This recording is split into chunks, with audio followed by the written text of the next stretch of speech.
I never thought I would be the kind of husband who checked his wife's laptop. I believed marriage meant trust, privacy, respect. I believed my wife deserved all of that. Until the night she forgot to delete one folder. My name is Daniel. I'm 38. My wife, Laura, is 36. We had been married for 10 years and together for 12.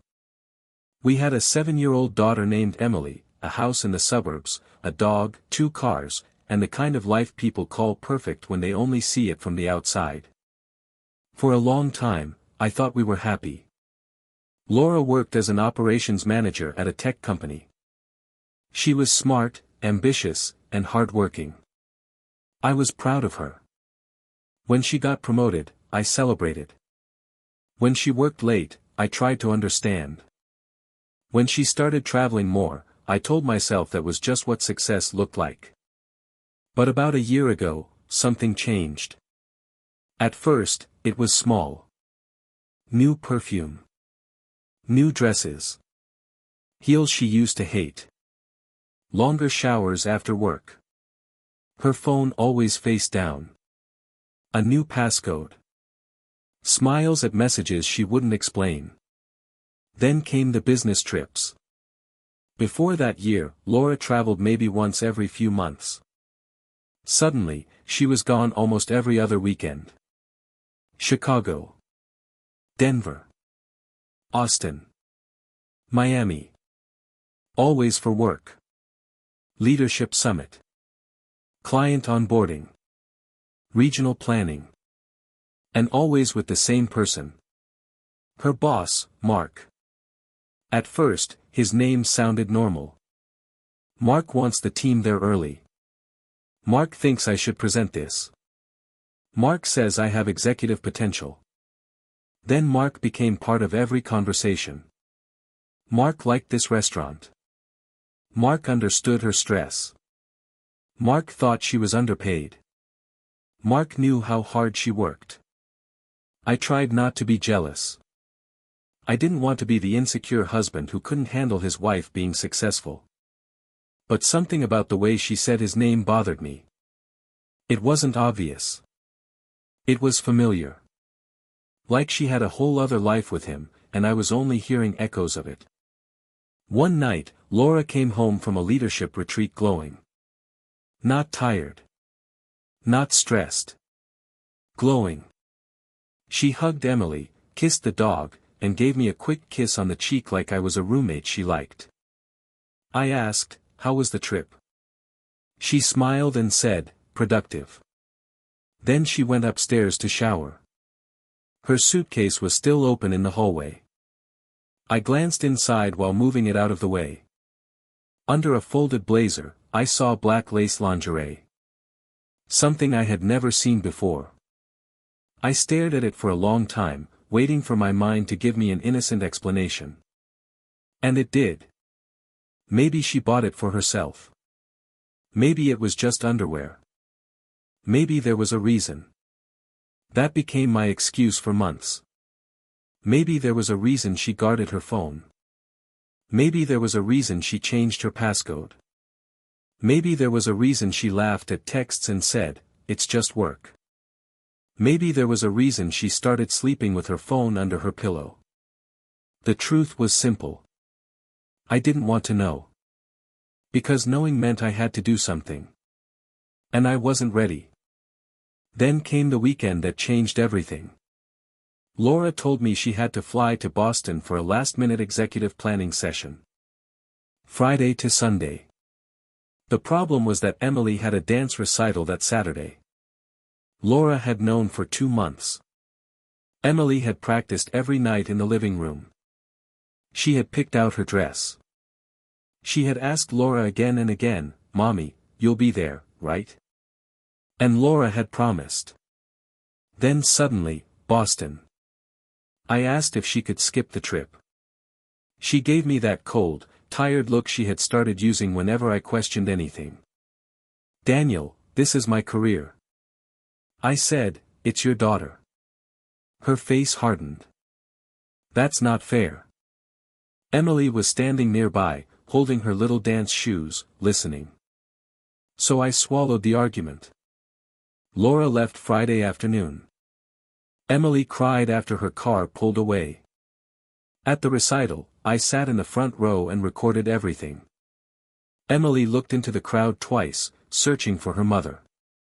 Both times, her smile faded. That was the first time my sadness turned into anger.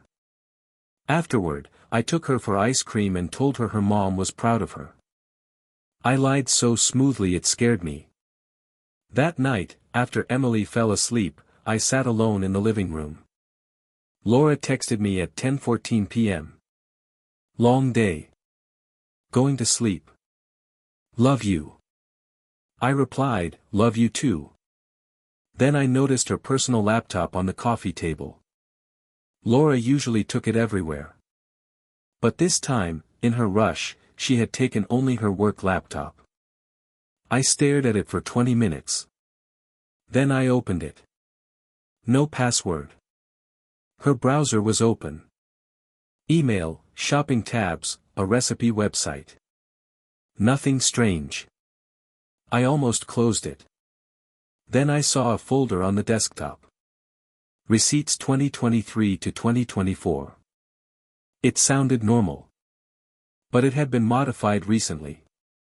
I opened it. Inside were subfolders. House, Emily, tax, travel. I clicked travel. There were hotel confirmations, flights, rental cars. At first, nothing unusual. Then I saw the dates. Some reservations were for cities Laura had never told me about. Nashville. Savannah. New Orleans. And the rooms were not booked by her company. They were booked under Mark's name. My hands went cold. I opened one PDF. Hotel confirmation. 2 guests. King Suite. Friday to Sunday. The same weekend Laura had told me she was visiting her sister. I opened another. Resort reservation. 2 adults. Spa package included. The weekend she claimed she had food poisoning and stayed at a coworker's apartment because she couldn't drive home. Then I saw another folder. Do not upload. I knew before I opened it. Inside were photos. Laura and Mark at restaurants. Laura and Mark holding cocktails. Laura and Mark on a beach. Laura wearing sunglasses I bought her for Mother's Day, leaning against him like they were on vacation together. Then there were videos. I clicked one by accident. A hotel room. Laura laughing. Mark's voice behind the camera. Tell your husband you're working hard. Laura looked into the camera and said, I'm working very hard. Then they both laughed. I closed it. The cheating hurt. The lying hurt. But the laughing? That changed something in me.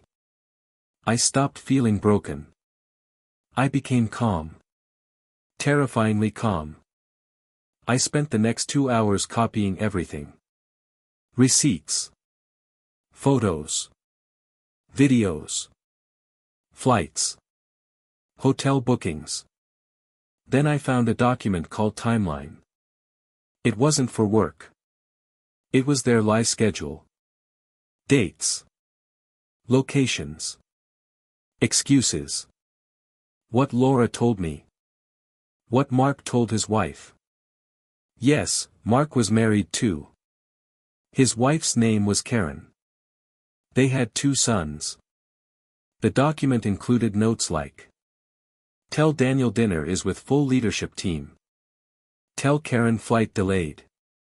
Book separate Uber. Delete texts before Sunday. And one line I will never forget. D thinks Boston. K thinks Chicago. Easy. D was me. K was Karen. Easy. That was all we were to them. Not spouses. Not families. Just logistics. I didn't sleep that night. The next morning, Laura called Emily and apologized for missing the recital. Emily said, "It's okay." But it wasn't. Then Laura asked to talk to me. "How was it?" she asked. I looked at the laptop. "Productive," I said. There was a pause. "What?" "Nothing. Emily did great. She said she was busy and had to go." I said, "Enjoy Boston." Another pause. Then she said, "Thanks." She came home Sunday evening. I didn't confront her. I helped with her suitcase. I made dinner. I asked if she was tired. She looked relieved. I think she expected me to be angry about the recital. She probably had excuses ready. But I gave her nothing. For 2 weeks, I became the easiest husband in the world. I didn't ask questions. I didn't complain. I didn't mention Mark. I smiled. And while she thought she had gotten away with it, I prepared. I contacted a divorce attorney. Then another. Then a third. I learned about custody, marital assets, evidence, and what not to do. My attorney told me clearly. Do not threaten her. Do not destroy anything. Do not confront her emotionally. Document everything. So I did. I copied bank records and credit card statements. I found charges from our joint account that matched some of their trips. That meant while I was taking Emily to dance practice and packing school lunches, our money was helping pay for hotel rooms. That almost broke my calm. Almost. Then I contacted Karen. I found her on social media. For 2 days, I wrote and deleted the message. Finally, I sent. "Hi Karen. My name is Daniel. I'm Laura's husband. I'm sorry to contact you like this, but I believe our spouses are having an affair. I have evidence. If you want to talk, I'll share it." She didn't answer for 6 hours. Then she wrote. "Call me." Her voice was shaking. At first, she hoped I was wrong. She asked if maybe it was just work. Maybe I misunderstood. Maybe there was an explanation. I knew that hope. I had lived inside it for months. I said, "I'm sorry." Then I sent her the folder. She called me back 20 minutes later, crying so hard she could barely speak. The first thing she said was, "He missed our son's surgery for that trip." I closed my eyes. There are betrayals inside betrayals. You think you found the worst part. Then another door opens. Karen contacted her own attorney. For the next few weeks, we shared information. Not romantically. Not emotionally. Just two people comparing notes after realizing our lives had been treated like background scenery. The affair had been going on for at least 14 months. Maybe longer. They used real business trips when they could and fake ones when they couldn't. Resorts, concerts, weekend getaways. Inside jokes. Plans. Even messages about leaving their spouses. But not yet. Because one message said, divorce would be messy before bonus season. Bonus season. That was when I finally understood. Laura wasn't staying because she loved me. She was staying because leaving at the wrong time was inconvenient. The final step happened after Emily's birthday party. Laura wanted a big party at our house. Friends, family, neighbors, even a few coworkers. By then, I had already filed for divorce. She just didn't know. My attorney arranged for her to be served after the party. I refused to ruin Emily's birthday. No matter what Laura had done, my daughter deserved one happy day. So I played my part. I grilled burgers. Hung decorations. Smiled in photos. Laura walked around like the perfect wife and mother, laughing with guests and accepting compliments. Mark came too. With Karen. That was Karen's idea. She said, "I don't want a scene. I just want to see his face when he realizes." When Mark arrived, he hugged Laura a little too carefully. Not enough for others to notice. Enough for me. Karen stood beside him, calm as stone. After cake, Laura gave a toast. She thanked everyone for coming and said family was everything. I almost laughed. Instead, I looked at Karen. Her jaw was tight. The party ended around 6. Emily went to my parents' house for a sleepover, which I had arranged earlier. Laura was cleaning the kitchen when the doorbell rang. "Are we expecting someone?" she asked. "Yes," I said. She opened the door. A process server stood there. "Laura Bennett?" Her smile disappeared. She took the envelope. "What is this?" The server left. Laura opened it. I watched her read the first page. Divorce petition. Custody proposal. Temporary financial order. Her face went white. "Daniel," I said nothing. She whispered, "What did you do?" That question almost made me lose control. What did I do? I walked to the dining table and placed a printed folder in front of her. Hotel receipts. Flight confirmations. Photos. The timeline. A screenshot from the video where she was laughing. She stared at everything. For the first time in months, Laura had nothing to say. Then she tried the first lie. "It's not what it looks like." I said, "Don't." She swallowed. "It was a mistake." 14 months is not a mistake. Her eyes snapped to mine. That was when she knew. I knew everything. She sat down slowly. "How much do you know?" "All of it." Then came the tears. Not for me. Not for Emily. For herself. For getting caught. She said she felt lonely. She said I had become distant. She said Mark made her feel seen. She said it started emotionally. She said she never meant for it to go that far. I listened. Then I asked one question. "Did you laugh about me often?" She froze. I pointed to the screenshot. "That was just we were being stupid." "No," I said. "You were being cruel." She reached for my hand. I moved it away. That hurt her more than anything I had said. "Please," she whispered. "We can fix this." I said, "You missed Emily's recital to spend a weekend in a hotel with him." She started sobbing. "I hate myself for that." "No," I said. "You hate that I know." She didn't answer. The next morning, Mark was served at his office. Karen told me he tried to call Laura 16 times. Laura didn't answer. Not because she respected me. Because now she was scared. Their company launched an internal investigation. Karen sent them evidence because Mark was Laura's direct superior, and some trips involved company expenses. Within 3 weeks, Mark was fired. Laura was placed on leave. 2 weeks later, she resigned. She called me crying. Not about losing me. About losing her job.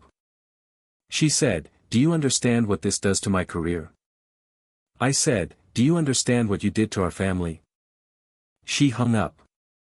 The divorce was ugly because Laura tried to control the story.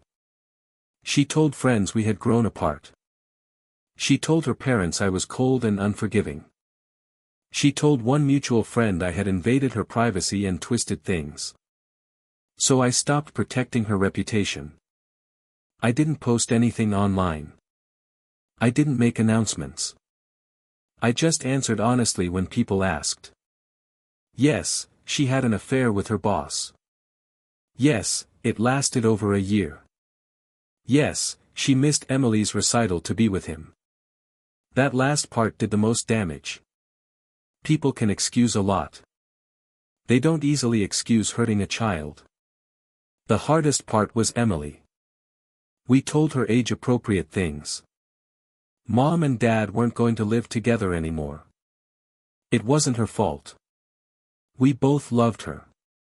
She cried. Of course she cried. She asked if we could still have dinner together sometimes. I said maybe. That night, watching her sleep with her stuffed rabbit, I hated Laura more than I thought possible. Not because she broke my heart. Because she broke our daughter's world. Months passed. The divorce finalized faster than expected because Laura eventually stopped fighting. We got shared custody, but Emily lives with me most of the time because Laura's housing and job situation became unstable. I never tried to take Emily away from her mother. Laura is selfish. Dishonest. Flawed. But Emily loves her. And I won't use my daughter as a weapon. That is the difference between us. Mark and Karen divorced too. Karen moved closer to her sister with the boys. We still talk sometimes, mostly about legal things and the kids. People ask if Karen and I became close. No. Trauma doesn't always become romance. Sometimes it just becomes two people wishing they had met under different circumstances. As for Laura and Mark, they didn't end up together. Once the secrecy disappeared, once hotel rooms and stolen weekends became lawyers, unemployment, child support, and shame, their great love story collapsed. Mark moved out of state. Laura once told me during a custody exchange that he abandoned her. I said, he was never yours to begin with. She didn't reply. A year has passed. My life is quieter now. Not perfect. There are still nights when I wake up angry. There are still songs I can't listen to. There are still cities I never want to visit because I saw their names on hotel receipts. But I'm better. Emily is better too. Last month, she had another dance recital. I sat in the front row. My parents were there. Laura was there too, on the other side of the auditorium. When Emily came on stage, she looked into the crowd. This time, both her parents were there. Maybe not together. But there. After the show, Emily ran to me first. Then she ran to Laura. For a moment, Laura and I stood near each other in the hallway. She looked tired. Older. Less polished. She said, "I'm sorry, Daniel." She had said it before. But this time, it sounded different. Not desperate. Just sad. I nodded. I know. She asked, "Do you think you'll ever forgive me?" I looked at Emily laughing with my parents. Then I said, "I'm trying to forgive you for my peace. Not for yours." Her eyes filled with tears. I walked away. People think the worst moment is finding out. It's not. The worst moment is realizing the person you loved had hundreds of chances to stop hurting you and chose not to. Every deleted message was a choice. Every fake trip was a choice. Every lie to your child was a choice. Every kiss when she came home was a choice. The affair didn't end our marriage in one night. It ended slowly, every time Laura chose herself and expected me to keep living inside a lie. I lost my marriage. I lost the future I thought I had. But I found something too. I found my self-respect. And I learned that peace alone is better than pain beside someone who keeps choosing to betray you.